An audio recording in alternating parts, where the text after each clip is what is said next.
પેલા તો બધાને જય સુરાપુરા દાદા. આજે તમને બધા લોકોને એક હકીકત અને સત્ય વાત જણાવવા જઈ રહ્યો છું. ગામ રામપરા અને ભેરાઈની વચ્ચે આવેલ છે જંગલ વિસ્તારની અંદર, એટલે કે 500 વર્ષ જૂનો ઇતિહાસ. અમારા વડવા જે અમરા દાદા અને મેપા દાદા જંગલ વિસ્તારની અંદર આવેલું છે, જે ગાયોની રક્ષા માટે પોતાના જીવનું બલિદાન આપી દીધું.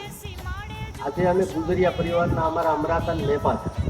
500 વર્ષ પહેલા જે ઇતિહાસ રચાણો મહેશભાઈ કીધું એમ કે ભાઈ અહીંયા જે ગાયોની પાછળ જે વિધર્મી ગાયોનું ધણ વાળીને ગાતા હતા, અને પછી બે ભાઈઓને જાણ થઈ અને આખલો પડ્યો કે આ તો ગાયોની વારે આપણે પછી બે ભાઈઓ ગાયોની વારે ગયા અને પ્રકૃતિને પ્રાપ્ત ધર્મ માટે અને દેશની સંસ્કૃતિ માટે કામ આવી ગયા.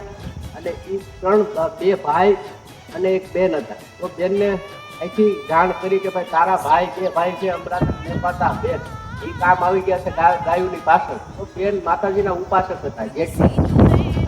જેઠિયા શિયાળબેટ રહેતા.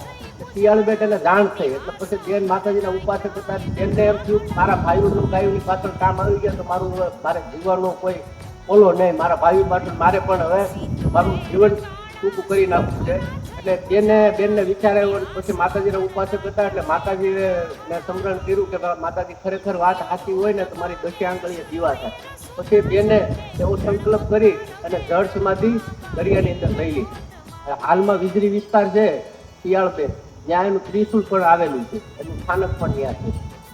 તો કહાનીમાં કાંક આવું હતું. બધાને જય સુરાપુરા દાદા.